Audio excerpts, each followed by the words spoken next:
அன்பிற்குரிய பெரியோர்களே, தாய்மார்களே, சகோதர சகோதரிகளே, நம்முடைய இஸ்லாமிய சமுதாயத்திலே ஒவ்வொரு மாதத்திலும் நபிகள் நாயகம் ஸல்லல்லாஹு அலைஹி வஸல்லம் அவர்கள் காட்டித்தராத பல்வேறு விதமான அனாச்சாரமான காரியங்களை இஸ்லாம் என்ற பெயரில் செய்து வருகிறார்கள். அதில் ஒன்றுதான் ரஜப் மாதம் 27ஆம் கிழமையிலே மெஹராஜ் நோன்பு என்று நோற்பதும், அன்று இரவு மெஹராஜ் தொழுகை என்று தொழுவதும் நபிகள் நாயகம் ஸல்லல்லாஹு அலைஹி வஸல்லம் அவர்களால் காட்டித்தரப்படாத ஒரு அனாச்சாரமாகும், ஒரு பிதஅத்தாகும். மெஹராஜ் என்பதை நாம் நம்ப வேண்டும். நபிகள் நாயகம் ஸல்லல்லாஹு அலைஹி வஸல்லம் அவர்களை அல்லாஹ் ரப்புல் ஆலமீன் தன்னுடைய வல்லமையால் இந்த உலகத்தில் இருந்து பைத்துல் மக்தஸ் என்ற பள்ளிவாசலுக்கு அல்லாஹ் அழைத்து சென்றான், அங்கிருந்து விண்ணுலகத்திற்கு அல்லாஹ் அழைத்து சென்றான் என்று நாம் நம்பிக்கை கொள்ள வேண்டும். இந்த மெஹராஜ் சம்பவமே பிதஅத்தான காரியங்களை, ஷிர்கான காரியங்களை இல்லாமலாக்கி அனைத்து வல்லமையும் அல்லாஹ் ஒருவனுக்கு மட்டும்தான் சொந்தம், நாம் இறைவனிடத்தில் அடிபணிய வேண்டும் என்பதற்கு சான்றாக திகழக்கூடிய சம்பவம் தான் இந்த மெஹராஜ் என்ற விண்ணுலக பயணம் தொடர்பான சம்பவம். அல்லாஹ் ரப்புல் ஆலமீன் திருமறை குர்ஆனிலே கூறுகின்றான், சூரத்துல் இஸ்ரா என்ற 17வது அத்தியாயத்திலே, சுப்ஹானல்லதி அஸ்ரா பி அப்திஹி லைலம் மினல் மஸ்ஜிதில் ஹராம் இலல் மஸ்ஜிதில் அக்ஸா அல்லதி பாரக்னா ஹவுலஹு. அல்லாஹ் பரிசுத்தமானவன், அவன் எப்படிப்பட்டவன்? அஸ்ரா பி அப்திஹி லைலம் மினல் மஸ்ஜிதில் ஹராம் இலல் மஸ்ஜிதில் அக்ஸா. மஸ்ஜிதுல் ஹராம் என்ற புனிதமிக்க கஅபா பள்ளிவாசலில் இருந்து மஸ்ஜிதுல் அக்ஸா என்ற பள்ளிவாசல் வரை தன்னுடைய அடியாரை இரவில் அழைத்து சென்றானே, அப்படிப்பட்ட இறைவன் பரிசுத்தமானவன். அந்த மஸ்ஜிதுல் அக்ஸா பள்ளிவாசல் எப்படிப்பட்டது? பாரக்னா ஹவுலஹு, அந்த பள்ளிவாசலை சுற்றியுள்ள பகுதிகளை எல்லாம் நாம் பரக்கத் செய்திருந்தோம் என்று அல்லாஹ் சொல்லி காட்டுகின்றான். ஏராளமான ஆறுகளை அல்லாஹ் ஓடச் செய்து, ஏராளமான விளைச்சல்களை அல்லாஹ் விளைய வைத்து, அதன் சுற்றுப்புற பகுதிகளை எல்லாம் அல்லாஹ் பாக்கியம் நிறைந்த பகுதியாக ஆக்கியிருந்தான்.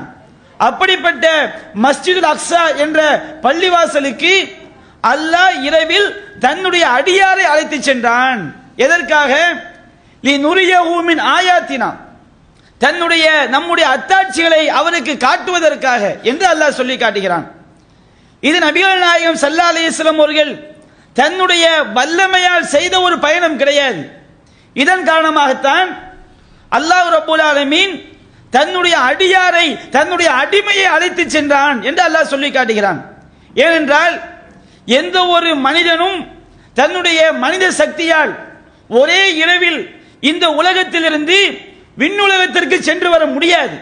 மனித சக்தியால் முடியாத ஒரு காரியம் விண்ணுலகத்திற்கு சென்று வருவது. இதன் காரணத்தினால்தான் இறைவன் தன்னுடைய வல்லமையால் அழைத்து சென்ற காரணத்தினால்தான் அல்லாஹ் ரப்புல் ஆலமீன் தன்னுடைய அடியாரை அல்லாஹ் அழைத்து சென்றான் என்று அல்லாஹ் சொல்லி காட்டுகிறான். மெஹராஜ் பயணம் என்பது சாதாரண ஒன்றல்ல. நபிகள் நாயகம் ஸல்லல்லாஹு அலைஹி வஸல்லம் அவர்கள் தன்னுடைய வீட்டில் இருக்கும் பொழுது அல்லாஹ் ரப்புல் ஆலமீன் ஜிப்ரீல் அலைஹிஸ்ஸலாம் அவர்களை அல்லாஹ் அனுப்புகிறான். இன்னும் சில மலக்குமார்களை அல்லாஹ் அனுப்புகிறான். ஜிப்ரீல் அலைஹிஸ்ஸலாம் அவர்கள் நபிகள் நாயகம் ஸல்லல்லாஹு அலைஹி வஸல்லம் அவர்களை கஅபாவிலிருந்து ஜம்சம் கிணற்றிற்கு அவர்களை அழைத்து செல்கிறார்கள். அவருடைய இதயங்கள் பிளக்கப்பட்டு, தொண்டை குழியிலிருந்து விலா எலும்பு வரை அவருடைய நெஞ்சு பிளக்கப்பட்டு, ஈமானாலும் ஞானத்தாலும் நிரப்பப்பட்டு மீண்டும் ஜிப்ரீல் அலைஹிஸ்ஸலாம் அவர்கள் அந்த நெஞ்சு பகுதியை தையில் போடுகின்றார்கள். பிறகு நபிகள் நாயகம் ஸல்லல்லாஹு அலைஹி வஸல்லம் அவர்களை கஅபாவிலிருந்து பைத்துல் மக்தஸ் அல் மஸ்ஜிதுல் அக்ஸா என்ற அந்த பள்ளிவாசலுக்கு புராக் என்ற வாகனத்தில் அழைத்து செல்கிறார்கள். புராக் என்றாலே மின்னல் என்ற அர்த்தம். அப்ப அந்த புராக் என்ற வாகனம் எவ்வளவு வேகத்தில் செல்லக்கூடியது? ஹதீஸ்களில் பார்க்கிறோம், எலவு ஹதாஹு இந்த அக்ஸா தர்ஃபி, அந்த புராக் என்ற வாகனம் தன்னுடைய பார்வை எவ்வளவு தூரம் செல்லுமோ அவ்வளவு தூரம் ஒரு எட்டை வைக்கக்கூடியது, மின்னல் வேகத்தில் செல்லக்கூடியது. அல்லாஹ் ரப்புல் ஆலமீன் எவ்வளவு வேகத்தில் நபிகள் நாயகம் ஸல்லல்லாஹு அலைஹி வஸல்லம் அவர்களை அழைத்து சென்றான் என்பதை இந்த வாகனம் தொடர்பான செய்தி நமக்கு படம் பிடித்து காட்டுகிறது. மின்னல் வேகத்தில் சென்றால்தான், அதைவிட அதிகமான வேகத்தில் சென்றால்தான் ஒரு மனிதன் விண்ணுலகத்திற்கு சென்று வர முடியும் என்ற விஞ்ஞான உண்மையையும் இது படம் பிடித்து காட்டுகிறது. நபிகள் நாயகம் ஸல்லல்லாஹு அலைஹி வஸல்லம் அவர்கள் மஸ்ஜிதுல் அக்ஸாவிற்கு சென்று அங்கே நபிமார்கள் எல்லாம் எந்த இடத்திலே தங்களுடைய வாகனங்களை கட்டி வைப்பார்களோ அந்த இடத்திலே புராக் என்ற வாகனத்தை கட்டி வைத்துவிட்டு அங்கே 2 ரக்காத்துகள் அவர்கள் தொழுகின்றார்கள். அனைத்து நபிமார்களும் அங்கே தொழுகின்றார்கள். அவர்களோடு சேர்ந்து நபிகள் நாயகம் ஸல்லல்லாஹு அலைஹி வஸல்லம் அவர்கள் 2 ரக்காத்துகள் தொழுதுவிட்டு அங்கிருந்துதான் அவர்கள் விண்ணுலக பயணத்தை ஆரம்பிக்கின்றார்கள். விண்ணுலக பயணத்திலே ஜிப்ரீல் அலைஹிஸ்ஸலாம் அவர்கள் நபிகள் நாயகத்தை அழைத்து சென்று ஒவ்வொரு வானத்திலும் அந்த வானத்துடைய காவலாளியிடம் அவர்கள் அனுமதி கேட்கின்றார்கள். 7 வானங்களை தாண்டி செல்கிறார்கள். ஒவ்வொரு வானத்துடைய காவலாளியிடமும் அனுமதி கேட்டு அவர் கேட்கின்றார், வந்திருப்பது யார்? நான் ஜிப்ரீல் வந்திருக்கின்றேன். உங்களோடு வந்திருப்பது யார்? என்னோடு முகமது வந்திருக்கின்றார். அவருக்கு அனுமதி கொடுக்கப்பட்டிருக்கிறதா? அவருக்கு அனுமதி கொடுக்கப்பட்டிருக்கிறது என்றெல்லாம் ஒவ்வொரு வானத்திலும் விசாரணை செய்யப்பட்டு அவள் அங்கே அனுமதிக்கப்படுகிறார்கள்.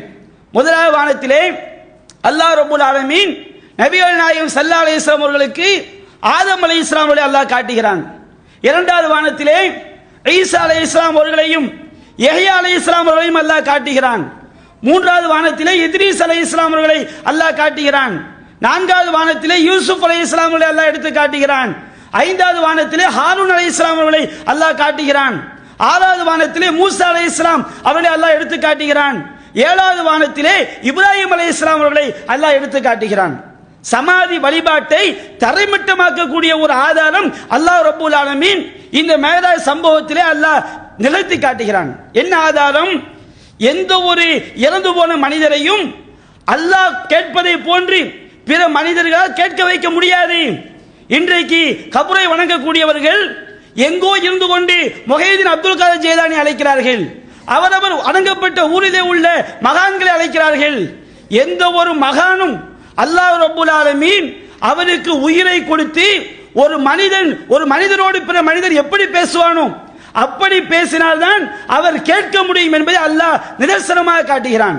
நபிகள் நாயகம் ஸல்லல்லாஹு அலைஹி வஸல்லம் அவர்களுக்கு அல்லாஹ் ஆதம் அலைஹிஸ்ஸலாம் அவர்களை உயிரோடும் உடலோடும் காட்டினான். நாம் சக மனிதரிடம் எப்படி பேசுகிறோமோ அப்படித்தான் நபிகள் நாயகம் பேசினார்கள். அப்படி பேசும் பொழுதுதான் ஆதம் அலைஹிஸ்ஸலாம் செவியேற்றார்கள்.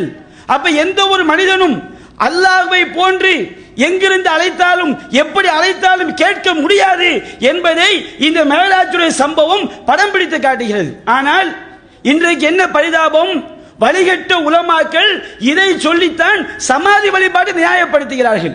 ஒரு மேராஜுடைய சம்பவத்தை முறையாக சிந்தித்தான் என்று சொன்னால் சமாதி வழிபாட்டை தரைமட்டமாக்கக்கூடிய ஒரு சான்று இதில் அடங்கியிருப்பதை பார்க்கிறோம். அது மட்டுமா, நபிகள் நாயகம் ஸல்லல்லாஹு அலைஹி வஸல்லம் அவர்கள் நபிமார்களை மட்டும் அங்கே பார்க்கவில்லை, தஜ்ஜாலை அல்லாஹ் எடுத்து காட்டினான். தஜ்ஜாலுக்கே தெரியாது.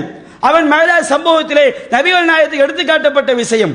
சொர்க்கவாசிகளை அல்லாஹ் நபிகள் நாயகத்தில் காட்டினான், நரகவாசிகளை அல்லாஹ் நபிகள் நாயகத்தில் காட்டினான். இன்னும் எத்தனையோ சான்றுகளை அல்லாஹ் அங்கே எடுத்து காட்டினான். அனைத்தும் இறைவன் தன்னுடைய வல்லமையால் காட்டிய விஷயங்கள். நபிகள் நாயகம் ஸல்லல்லாஹு அலைஹி வஸல்லம் அவர்கள் ஆதம் அலைஹிஸ்ஸலாம் அவர்களை கடந்து செல்லும் பொழுது அவர்கள் வரவேற்கிறார்கள். ஆதம் அலைஹிஸ்ஸலாம் அவர்களும் இப்ராஹிம் நபியும் நல்ல மகனை வருக, நல்ல நபியே வருக என்று வரவேற்கிறார்கள். மற்ற நபிமார்கள் எல்லாம் நல்ல சகோதரனை வருக, நல்ல நபியே வருக என்று வரவேற்கிறார்கள். ஆதம் அலைஹிஸ்ஸலாம் அவர்களை பார்க்கிறார்கள். எல்லா நபிமார்களையும் ஜிப்ரீல் தான் அறிமுகப்படுத்துகிறார். நபிகள் நாயகம் தெரியவில்லை. இவர் ஆதம், இவர் இத்ரீஸ். என்ன காரணம்? நபிகள் நாயகத்துக்கு மறைவான ஞானம் கிடையாது. ஜிப்ரீல் சொல்லிக் கொடுக்கும் பொழுதுதான் அவர்களுக்கு தெரிகிறது.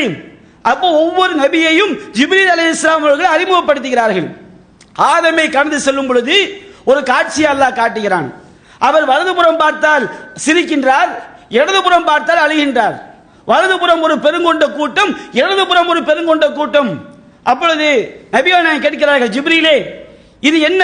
இவர் வலதுபுறம் பார்த்தால் அழுகின்றார், சிரிக்கின்றார், இடதுபுறம் பார்த்தால் அழுகின்றார், இது என்ன காட்சி என்று கேட்கும் பொழுது வலதுபுறத்தில் உள்ளவர்கள் சொர்க்கவாசிகள், அவர்கள் ஆதமுடைய சந்ததியினர். அவரை பார்க்கும் பொழுது ஆதம் அலைஹிஸ்ஸலாம் சிரிக்கின்றார்கள். இடதுபுறம் உள்ளவர்கள் அவருடைய சந்ததியில் நரகம் செல்லக்கூடியவர்கள். அவளை பார்க்கும் போது அவர் அழுகின்றார் என்று ஜிப்ரீல் அலைஹிஸ்ஸலாம் விளக்கம் கொடுக்கின்றார்கள். இவ்வாறு ஒவ்வொரு நபியையும் சந்தித்து மூசா அலைஹிஸ்ஸலாம் அவர்களை சந்திக்கிறார்கள். மூசா நபியை சந்திக்கும் பொழுது மூசா நபி அழுகின்றார்கள். நபிகள் நாயகத்தை பார்த்து மூசா நபியிடம் காரணம் கேட்கப்படுகிறது.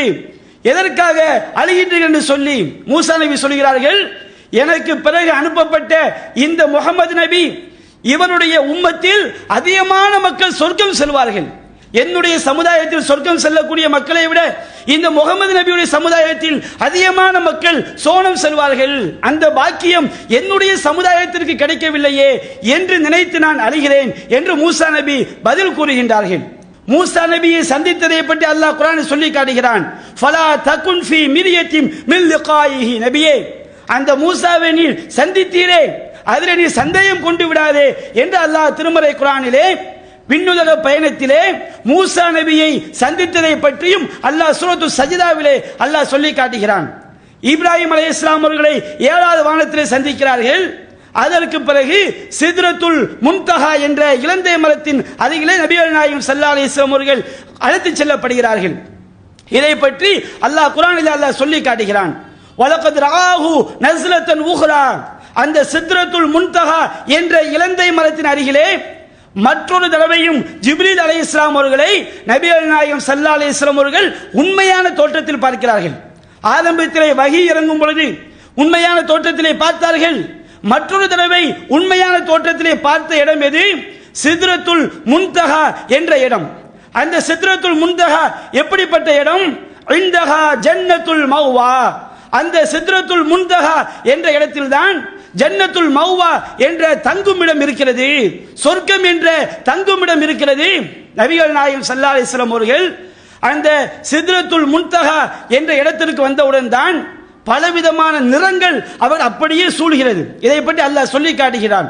இது யக்ஷ சித்ரத மா யக்ஷா, அந்த இலந்தை மரத்திலே சித்ரத்துல் முன்தஹா என்ற இடத்திலே எது சூழ வேண்டுமோ அது அப்படியே நபிகள் நாயகத்தை சூழ்ந்து கொண்டது. நபிகள் நாயகம் ஸல்லல்லாஹு அலைஹி வஸல்லம் அவர்கள் அந்த மரத்தை பற்றி எல்லாம் நமக்கு வர்ணனை செய்கிறார்கள். அந்த மரத்தில் உள்ள பழங்கள் எல்லாம் ஹிஜ்ர் என்ற பகுதியினுடைய குடுவைகளை போன்று இருந்தது, இலைகள் எல்லாம் யானையினுடைய காதுகளை போன்றிருந்தது என்று நபிகள் நாயகம் ஸல்லல்லாஹு அலைஹி வஸல்லம் அவர்கள் அந்த சித்ரத்துல் முன்தஹா என்ற இலந்தை மரத்தை பற்றி அவர் சொல்லி காட்டுகிறார்கள். அல்லாஹ் பல காட்சிகளை அல்லாஹ் காட்டுகிறான். அதை பற்றி அல்லாஹ் கூறுகிறான், மா ஸாகல் பஸர் வ மா தகா, அந்த சித்ரத்துல் முன்தஹா என்ற இடத்திலே பல காட்சிகள் காட்டப்படும் பொழுது நபிகள் நாயகத்துடைய பார்வை திசை மாறவில்லை, அந்த காட்சிகளை விட்டும் கடக்கவும் இல்லை. லகத் ரஆ மின் ஆயாத்தி ரப்பிகள் குப்ரா, தன்னுடைய இறைவனின் மிக பெரும் அத்தாட்சிகளை அங்கே அவர்கள் கண்டார்கள். அல்லாஹ் ரப்பல் ஆலமீன் பல சான்றுகளை காட்டுகிறான். மஸ்ஜிதுல் மஅமூர் அவர்களுக்கு காட்டப்படுகிறது. மஸ்ஜிதுல் மஅமூர் எப்படிப்பட்ட பள்ளிவாசல்? ஒவ்வொரு நாளும் 70,000 மலக்குமார்கள் அந்த பள்ளியில் வணக்கம் செய்வதற்காக செல்கின்றார்கள். அவர்கள் அதிலிருந்து சென்ற பிறகு அடுத்த நாள் மீண்டும் 70,000, அதற்கு அடுத்த நாள் மீண்டும் 70,000, இப்படி ஒவ்வொரு நாளும் 70,000 மலக்குமார்கள், புதிய புதிய மலக்குமார்கள் அந்த பள்ளியிலே அல்லாஹ்வை வணங்கி கொண்டிருக்கிறார்கள். அப்படிப்பட்ட மஸ்ஜிதுல் மஅமூர் அவர்களுக்கு காட்டப்படுகிறது. அது மட்டுமா, சித்ரத்துல் முன்தஹா என்ற இடத்திலே நபிகள் நாயகம் ஸல்லல்லாஹு அலைஹி வஸல்லம் அவர்கள் சென்றவுடன் அவர்களுக்கு ஒரு கோப்பையிலே பால், மது, தேன் 3 குடிபானங்கள் கொண்டு வரப்படுகிறது. நபிகள் நாயகம் ஸல்லல்லாஹு அலைஹி வஸல்லம் அவர்கள் பாலை தேர்ந்தெடுத்து குடிக்கின்றார்கள். அவர்களுக்கு சொல்லப்படுகிறது, நபிகள் நாயகமே நீங்கள் இயற்கையான மார்க்கத்தை தேர்ந்தெடுத்துக் கொண்டீர்கள், நீங்களும் உங்களுடைய சமுதாயமும் இயற்கையான மார்க்கத்தில் இருக்கிறீர்கள் என்று அவர்களுக்கு நற்செய்தி சொல்லப்படுகிறது. அந்த சித்ரத்துல் முன்தஹாவில் தான் 4 ஆறுகளை பார்க்கிறார்கள். இந்த உலகத்தில் உள்ள நைல், ஃபுராத் என்ற நதிகளை அல்லாஹ் எடுத்து காட்டுகிறான். அதுபோன்று சொர்க்கத்துடைய 2 நதிகளை அல்லாஹ் காட்டுகிறான். அந்த சித்ரத்துல் முன்தஹா என்ற இடத்திலிருந்து பல்வேறு காட்சிகள் அங்கே அவர்கள் காட்டப்படுகிறது. தஜ்ஜாலை பார்க்கிறார்கள், நரகத்துடைய காவலாளி மாலிக் என்ற மலக்கை அவர்களுக்கு காட்டப்படுகிறது. அது மட்டுமா, நபிகள் நாயகம் ஸல்லல்லாஹு அலைஹி வஸல்லம் அவர்கள் சொல்லி காட்டுகிறார்கள், சொர்க்கம் அவர்களுக்கு அங்கே காட்டப்படுகிறது. அந்த சொர்க்கத்துடைய முத்தாதான கூடாரங்களை பார்க்கிறார்கள், சொர்க்கத்துடைய கஸ்தூரியாதான மண்ணை பார்க்கிறார்கள். நபிகள் நாயகம் ஸல்லல்லாஹு அலைஹி வஸல்லம் அவர்களுக்கு ஹவுதுல் கௌசர் என்ற தடாகம் அங்கே காட்டப்படுகிறது. ஹவுதுல் கௌசர் தடாகம் எப்படிப்பட்டது? அதனுடைய தண்ணீர் தேனை விட சுவையானது, பாலை விட வெண்மையானது. அல்லாஹ் சொல்லி காட்டுகிறானே, இன்னா அஅதைனா கல் கௌசர், நபியே உமக்கு நாம் கௌசர் என்ற தடாகத்தை கொடுத்து விட்டோம் என்று அல்லாஹ் சொல்கிறானே, அந்த கௌசர் தடாகம் அங்கே அவர்களுக்கு எடுத்து காட்டப்படுகிறது. நபிகள் நாயகம் சொன்னார்கள், மேராஜ் பயணத்திலே இத்தலாய்து ஃபில் ஜன்னா, நான் சொர்க்கத்தை எட்டி பார்த்தேன், சொர்க்கம் எனக்கு காட்டப்பட்டது. அந்த சொர்க்கத்திலே அதிகமானவர்கள் ஏழைகளாக இருந்தார்கள். வத்தலாய்து ஃபின் நார், நான் நரகத்தை எட்டி பார்த்தேன், நரகத்திலே அதிகமானவர்கள் பெண்களாக இருந்தார்கள். மற்றொரு செய்தியிலே வருகிறது, நரகத்திலே பெண்கள் அதிகம் இருப்பதற்கு காரணம் நீங்கள் அதிகமாக சபிக்கிறீர்கள், கணவனுக்கு மாறு செய்கிறீர்கள் என்றெல்லாம் நபிகள் நாயகம் ஸல்லல்லாஹு அலைஹி வஸல்லம் அவர்கள் பெண்கள் நரகத்தில் இருப்பதற்குரிய காரணங்களை சொல்லி காட்டுகிறார்கள். இப்படி அல்லாஹ்வுடைய பல சான்றுகள் காட்டப்பட்ட ஒரு காட்சி தான் இந்த மேராஜ் பயணம் என்பது. அதில் தான் நபிகள் நாயகம் ஸல்லல்லாஹு அலைஹி வஸல்லம் அவர்களுக்கு ஒரு காட்சி காட்டப்படுகிறது. என்ன காட்சி? அம்ர் இப்னு ஆமிர் இப்னு லுஹை அல் ஹுஸாஇ என்பவன், ஹுஸா என்ற குலத்தை சார்ந்த அம்ர் இப்னு ஆமிர் இப்னு லுஹை என்பவன் நபிகள் நாயகத்திற்கு நரகத்திலே காட்டப்படுகின்றான். எந்த தோற்றத்திலே? யஜுர்ரு குஸ்பஹு ஃபின்னார், தன்னுடைய குடலை நரகத்திலே அப்படியே சுமந்து கொண்டு நரகத்திலே சுற்றி வருகின்றான். நபிகள் நாயகம் சொன்னார்கள், இவன் ஏன் நரகத்திலே எனக்கு காட்டப்பட்டான்? இவன் தான் அவ்வளுமன் சையப சபாயிப், சாயிபா என்ற இஸ்லாத்தில் இல்லாத சிலைகளுக்கு ஒட்டகங்களை நேர்ந்து விடுவார்கள். குர்ஆன் அல்லாஹ் சொல்லி காட்டுகின்றான், மா ஜஅலல்லாஹு மின் பஹீரத்தி வலா சாயிபா, அல்லாஹ் ரப்பல் ஆலமீன் பஹீரா என்ற வணக்கத்தை ஏற்படுத்தவில்லை, சாயிபா என்ற வணக்கத்தை ஏற்படுத்தவில்லை. மக்கா காஃபிர்கள் பல்வேறு அனாச்சாரங்களை, இஸ்லாத்தில் இல்லாத அனாச்சாரங்களை உண்டாக்கினார்கள். ஒரு ஒட்டகத்தை நேர்ந்து விட்டுருவாங்க, இந்த ஒட்டகம் இத்தனை குட்டி போட்டா இது இந்த சிலைக்கு நேர்ந்து விடப்படுகிறது, சாயிபா என்று அவர்கள் பல்வேறு புதிய வணக்க வழிபாடை உண்டாக்கினார்கள். இஸ்லாத்தில் இல்லாத, அல்லாஹ் சொல்லாத இந்த பிதஅத்தை முதலாக உண்டாக்கியவன் யார்? இந்த அம்ர் இப்னு ஆமிர் இப்னு லுஹை என்பவன். அங்கே நபிகள் நாயகத்துக்கு அவனுடைய காட்சி காட்டப்படுகிறது. தன்னுடைய குடலை கையில் எடுத்துக்கொண்டு அப்படியே சுற்றி வருகின்றான். நபிகள் நாயகம் சொல்லி காட்டுறாங்க, சிந்திக்க வேண்டாம், இந்த அம்ர் இப்னு ஆமிர் இப்னு லுஹை அவன்தான் இஸ்லாத்தில் இல்லாத பிதஅத்தை முதலாவதாக உண்டாக்கியவன். அவனுடைய நிலைமை இதுவென்று சொன்னால், இன்றைக்கு மேராஜ் என்ற பெயரிலே இல்ல நபிகள் நாயகம் காட்டித் தராத நோன்பை மேராஜ் நோன்பை நோக்கிறார்களே, நம்முடைய நிலைமை என்ன? மேராஜ் என்ற பெயரில் ஒரு தொழுகையை தொழுகிறார்களே, நபிகள் நாயகம் காட்டி தந்தார்களா? நபிகள் நாயகம் மேராஜ் பயணம் சென்றது உண்மை, ஹதீஸில் சொல்லப்பட்டிருக்கிறது, குர்ஆனில் சொல்லப்பட்டிருக்கிறது. எந்த டேட்ல போனாங்க, எந்த தேதியில் போனார்கள் என்று தெளிவாக சொல்லப்பட்டிருக்கிறதா? தேதியே கிடையாது. ஒரு இமாம் ரஜப் 27ங்கிறாரு, ரசூலா பின்னாடி வந்த இமாம்கள். இன்னொரு இமாம் என்ன செய்றாரு? ரபியுல் ஆகிர்ங்கிறாரு. அப்ப நபிகள் நாயகம் போனது உண்மை, எந்த தேதி என்பது கூட ஹதீஸ்கள் வரலாற்றில் சொல்லப்படவில்லை, தெளிவாக சொல்லப்படவில்லை. அப்ப நீங்க எப்படிப்பா ரஜப் 27 கண்டுபிடிச்சீங்க? நபிகள் நாயகம் மேராஜ் போயிட்டு வந்தாங்களா இல்லையா? சஹாபாக்கள் அந்த மாதிரி ஒவ்வொரு வருடமும் மேராஜ் என்று கொண்டாடினார்களா? மேராஜ் பயணத்தில் தான் 5 வேளை தொழுகை கடமையாக்கப்பட்டது. நபிகள் நாயகம் ஸல்லல்லாஹு அலைஹி வஸல்லம் அவர்களுக்கு அல்லாஹ் ரப்பல் ஆலமீன் 5 வேளை தொழுகையை கடமையாக்குகிறான். 50 நேர தொழுகை அல்லாஹ் முதலில் கொடுக்கின்றான். நபிகள் நாயகம் திரும்பி வரும் பொழுது மூசாவை சந்திக்கிறார்கள். நான் இஸ்ரவேல் சமுதாயத்தோடு அனுபவப்பட்டிருக்கிறேன், அவர்கள் தொழுகையை சரியாக நிறைவேற்றவில்லை, அல்லாஹ்விடம் திரும்ப செல்லுங்கள், குறைத்துக் கொண்டு வாருங்கள் என்று சொல்லும் பொழுது அவர்கள் மீண்டும் செல்கிறார்கள். 10 குறைக்கப்படுகிறது. மீண்டும் வருகிறார்கள், மூசா நபி திருப்பி அனுப்புகிறார்கள், மீண்டும் செல்கிறார்கள், மீண்டும் 10 அல்லாஹ் குறைக்கிறான், 30ஆக அல்லாஹ் ஆக்குகிறான். மீண்டும் வரும்போது மூசாவை சந்திக்கிறார்கள், மீண்டும் திரும்பி செல்லுங்கள், அல்லாஹ் 10 குறைக்கிறான். இப்படியாக 10 குறைக்கப்பட்டு 40ற்கு வருகிறது. மீண்டும் செல்லுங்கள் என்று சொல்லும் பொழுது நபிகள் நாயகம் திரும்பி செல்கிறார்கள். அங்கே 5 தொழுகை குறைக்கப்படுகிறது. நபிகள் நாயகம் மீண்டும் வரும்போது மூசா கூறுகின்றார்கள், நபிகள் நாயகமே மீண்டும் செல்லுங்கள், நான் வெட்கப்படுகிறேன், இனிமே செல்ல முடியாது என்று சொன்னவுடன் அல்லாஹ் சொல்கிறான், என்னுடைய அடியார்களுக்கு நான் 5 நேர தொழுகையை கடமையாக்கி விட்டேன். இந்த 5 நேர தொழுகை 50 நேர வணக்கத்திற்கு சமம் என்று அல்லாஹ் 5 நேர தொழுகைக்கு 50 நேர தொழுகையுடைய நன்மையை அல்லாஹ் கொடுக்கின்றானே. இந்த மேராஜ் இல்லாத பிதஅத்தை உண்டாக்கக்கூடிய மௌலவிகள், மக்களை வழிகெடுக்கக்கூடிய இந்த மௌலவிகள் உண்மையில் மேராஜ் நம்பக்கூடியவங்களா இருந்தா தொழுகையை நிலைநாட்ட வேண்டுமா இல்லையா? எத்தனை மக்களுக்கு இவர்கள் தொழுகையை பற்றி சொல்லி காட்டுகிறார்கள். மேராஜ் பயணத்தில் தான் அந்த தொழுகை கடமையாக்கப்படுகிறது. இன்ன ஸலாத்த கானத் அலல் மூமினீன கிதாப மௌகூதா, தொழுகை என்பது மூமின்களுக்கு நேரம் குறிக்கப்பட்ட கடமை. இன்னைக்கு இந்த தொழுகையை எத்தனை முஸ்லிம்கள் தொழுகின்றார்கள், நிறைவேற்றுகின்றார்கள்? தொழுகையில் நாம் பாராமுகமாக தானே இருக்கிறோம். எவ்வளவு ஹதீஸ்கள் தொழுகை மறுமை நாளை முதல் விசாரணை தொழுகையை பற்றித்தான். இன்ன அவ்வளவு யுஹாசபு பிஹி யௌமல் கியாமத்தி அஸ்ஸலா, மறுமை நாளில் முதலாவது விசாரணை தொழுகையை பற்றித்தான். எவன் சரியாக தொழுதிருக்கிறானோ ஃபகத் அஃப்லஹ வ அன்ஜஹ, அவன் வெற்றி பெற்று விட்டான், அவன் ஈடேற்றம் பெற்று விட்டான்.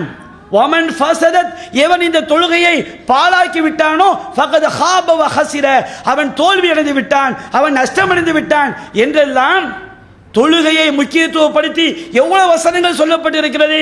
இந்த மேராஜ்ங்கிற பேர்ல இல்லாத நோன்பை நோக்கக்கூடியவர்கள், இல்லாத பிதஅத்துகளை செய்யக்கூடியவர்கள் உண்மையில் இதை நம்பக்கூடிய மக்களாக இருந்தால் தொழுகையை முறையாக நிறைவேற்ற வேண்டும். இந்த பயணத்தில் தான் இந்த மேராஜ் பயணத்தில் தொழுகை கடமையாக்கப்பட்டது. அது மட்டுமா, இந்த மேராஜ் பயணத்தில் தான் நபிகள் நாயகம் ஸல்லல்லாஹு அலைஹி வஸல்லம் அவர்களுக்கு அல்லாஹ்வுக்கு இணை வைக்காதவர்களுக்கு மன்னிப்பு இருக்கிறது என்ற சட்டம் அங்கே அவர்களுக்கு கொடுக்கப்படுகிறது. இஸ்லாமிய சமுதாயத்தில் பெரும்பாவங்களில் ஷிர்க்க மட்டும் அல்லாஹ் மன்னிக்க மாட்டான் என்று அவர்களுக்கு அல்லாஹ் கொடுக்கின்றான். அப்ப இவ்வளவு பெரிய ஷிர்க் வச்சா அல்லாஹ் மன்னிக்கவே மாட்டான், மற்ற பாவங்களை அல்லாஹ் மன்னிப்பான் என்பது பயணத்தில் கொடுக்கப்பட்டிருக்குது. இன்னைக்கு மேராஜ் சம்பவத்தை காட்டித்தானப்பா தர்கா வழிபாட்டை, சமாதி வழிபாட்டை நியாயப்படுத்தக்கூடிய காட்சியை பார்க்கிறோம். இச்சமாதி வழிபாட்டை தரைமட்டமாக்கக்கூடிய ஒரு வரலாற்று சம்பவம் தான், உண்மையான சம்பவம் தான் இந்த மேராஜ் பயணம் பற்றிய ஒரு செய்தி. என அன்பிற்குரிய இஸ்லாமிய சகோதரர்களே, தாய்மார்களே, மேராஜ் பயணத்தின் மூலம், விண்ணுலக பயணத்தின் மூலம் என்ன படிப்பினை நாம் பெற வேண்டுமோ அந்த படிப்பினையை பெற்று அல்லாஹ்வுடைய வல்லமையை உணர்ந்து அவனுக்கு அடிமைப்பட்ட மக்களாக ஆக வேண்டும். அல்லாஹ் காட்டி தராத எந்த ஒரு வணக்கத்தையும் நாம் செய்யக்கூடாது. அல்லாஹும் அல்லாஹ்வுடைய தூதரும் எதை காட்டி தந்தார்களோ அதை மட்டும்தான் இஸ்லாம் என்று ஏற்று செயல்பட வேண்டும். அல்லாஹ்விற்கு இணை கற்பிக்க கூடாது என்ற பல்வேறு உண்மைகளை இந்த மேராஜ் சம்பவம் நமக்கு படம் பிடித்து காட்டுகிறது. எனவே இந்த ரஜப் மாதத்தில் மேராஜ் நோன்பு என்று நோற்பதும், மேராஜ் தொழுகை என்று தொழுவதும் இவையெல்லாம் வழிகேடு. இந்த ரஜப் மாசத்துல தான் ஒவ்வொரு ஊர்லயும் பல பிதஅத்துகள் இருக்கும். அதே மாதிரி காயல்பட்டினங்கிற ஊர்ல ஒரு அனாச்சாரத்தை, மார்க்கத்தை மக்களை வழிகெடுக்கக்கூடிய மௌலவிமார்கள் மக்களுக்கு அரங்கேற்றுவார்கள். அது என்ன அனாச்சாரம்? இந்த ரஜப் மாசத்துல புகாரி ஷரீஃப்னு சொல்லி 30 நாள் ஓதுவாங்க. கடைசி நாள் அபூர்வ துவாக்கள். அந்த அபூர்வ துவாக்களை ஓதக்கூடிய அந்த ஆலிம் சாஹிப் செய்வாங்க, அப்படியே பைத்து படிச்சு வீட்டுல இருந்து அழைத்து கொண்டு வருவார்கள். திரும்ப அவர் துவா கேட்டு முடிச்சுட்டா அவர் வீட்டில் கொண்டு போய் என்ன செய்வாங்க, விடுவாங்க. ஒவ்வொரு நாள் சுண்டல், வாழைப்பழம் எதை என்ன செய்வாங்க, நேர்ச்சியாக கொடுப்பாங்க. இதை நீங்க கேள்விப்படும் பொழுது இது நபிகள் நாயகம் சொன்ன விஷயம் கிடையாது. மன் அமில அமலன் ஃபலைஸ அலைஹி அம்ருனா ஃபஹுவ ரத்துன். நபிகள் நாயகம் சொன்னார்கள், நாம் கட்டளையிடாத காரியத்தை எவன் செய்கிறானோ அது அல்லாஹ்விடம் மறுக்கப்படும் என்று சொன்னார்கள். மன் அஹதஸ ஃபீ அம்ரினா ஹாதா மா லைஸ மின்ஹு ஃபஹுவ ரத்துன். நம்முடைய மார்க்கத்தில் இல்லாத ஒன்றை எவன் புதிதாக உண்டாக்குகிறானோ அது மறுக்கப்படும் என்று சொன்னார்கள். நபிகள் நாயகம் காலத்தில் புகாரி ஷரீஃப்னு ஒன்று உண்டா? புகாரி இமாம் எப்போ பிறந்தாரு? நபிகள் நாயகத்துக்கு பிறகு 150 வருஷத்துக்கு பிறகு பிறந்தார் புகாரி இமாம் அவர்கள். அப்ப அவர் புகாரியை அதுக்கு பிறகுதான் தோத்தாரு. அவர் சகாபாக்கள் இந்த புகாரியை ஓதுனாங்களா? குரானை மாதிரி வைத்துக்கொண்டு இந்த புகாரியை ஓதுறது, அதுல உள்ள எல்லா விஷயங்களும் அது அல்லாஹ்ட்ட வந்த விஷயங்களா? புகாரி இமாமுடைய சொந்த கருத்துக்கள் எவ்வளவோ கலந்திருக்கிறது, சில கட்டுக்கதைகள் கலந்திருக்கிறது. அதை நாம் எது நபிகள் நாயகம் சொன்னதோ அது ஓதக்கூடிய வகை கூட கிடையாது. ஹதீஸ் நம்ம சொல்றோமே, குரான் மட்டும்தான் ஒரு எழுத்துக்கு 10 நன்மை. ஹதீஸை நபிகள் நாயகம் சொன்னது என்று சரியான ஹதீஸாக இருந்தால் நாம் பின்பற்ற வேண்டிய வகை அது, அது ஓதக்கூடிய வகை கிடையாது. அப்ப சஹாபாக்கள் இந்த மாதிரி புகாரி ஷரீஃப்னு கொண்டாடினாங்களா? அது போன்று நீ இமாம்கள் சொல்கிறாயே, 4 இமாம்கள் கொண்டாடி இருக்கிறார்களா? இவையெல்லாம் இந்த புகாரி ஷரீஃப் திருவிழான்னு சொல்லி கேடுகட்ட மௌலவிகள் அனாச்சாரங்களை அரங்கேற்றுகிறார்களே, மக்களை நரகத்திற்கு அழைக்கிறார்களே, இதற்கும் மார்க்கத்திற்கும் எந்த சம்பந்தமும் கிடையாது. அது மட்டுமா, அபூர்வ துவாக்கள் என்னமோ இவங்க பைத்து படிச்சு அழைச்சிட்டு வர்றாங்களே, அந்த இமாம் துவா கேட்டா அல்லாஹ் மொத்தமா கொடுத்துருவான்னு சொல்லி, ஏன்னா யார் துவாவை அல்லாஹ் ஏற்றுக்கொள்வான் நமக்கு தெரியுமா? அல்லாஹ் ரப்பூல் ஆலமீன் யாருடைய துவாவை ஏற்றுக்கொள்வான் என்று எவனும் முடிவு செய்ய முடியாது, அல்லாஹ்க்கு தான் தெரியும். அப்ப இவன் முடிவு பண்றான், ஏதோ ஒரு இமாமு அவரை வீட்டில இருந்து பைத்து ஓதி அழைத்து கொண்டு வந்தால் அவர் துவா கேட்டா அல்லாஹ் ஏற்றுக்கொள்வான். ஏன்பா அல்லாஹ்வுடைய அதிகாரத்தை கையில் எடுக்கிறீங்க? சரி, இந்த மாதிரி சத்தமிட்டு ஓதி மற்றவங்க எல்லாம் ஆமீன் சொல்றாங்களே, இதுக்கு மார்க்கத்தில் ஆதாரம் இருக்குதா? அப்ப இந்த மாதிரி பல்வேறு அனாச்சாரங்கள் இஸ்லாத்தில் இல்லாத ஒரு வழிகேடு இந்த புகாரி ஷரீஃப் என்ற பெயரில் அதை திருவிழாவை கொண்டாடுறது. அப்ப இந்த மாதிரி வழிகேட்டுக்கு இஸ்லாத்துக்கு என்ன கிடையாது, எந்த சம்மதமும் கிடையாது. இஸ்லாமா இருந்துச்சுன்னா உலகம் ஃபுல்லா இருக்கும். இந்த வழிகேட்டை பாருங்க, இது அங்க மட்டும் தான் இருக்கு. அல்லாஹ் மற்ற ஊரையும் காப்பாத்திருக்கிறான் இந்த வழிகேட்டில இருந்து. அப்ப இது போன்ற விதத்துகளை விட்டும் அனாச்சாரங்களை விட்டும் ஷிர்கான காரியங்களை விட்டு அல்லாஹ் ரப்பல் ஆலமீன் ஒட்டுமொத்த இஸ்லாமிய மக்களையும் அல்லாஹ் காப்பாற்ற வேண்டும். அல்லாஹ்வுடைய தூதரும் எதை சொன்னார்களோ, எப்படி வாழ வேண்டும் என்று கட்டளை இட்டார்களோ அப்படி வாழ்ந்து மரணிக்கக்கூடிய நன்மக்களாக அல்லாஹ் நம் அனைவரையும் ஆக்கல் புரிவானா என்று கூறி என்னுடைய உரையை நிறைவு செய்கிறேன். ஆகிரு தஅவானா அல்ஹம்துலில்லாஹி ரப்பில் ஆலமீன். அஸ்ஸலாமு அலைக்கும். அல்லாஹு அக்பர், அல்லாஹு அக்பர்.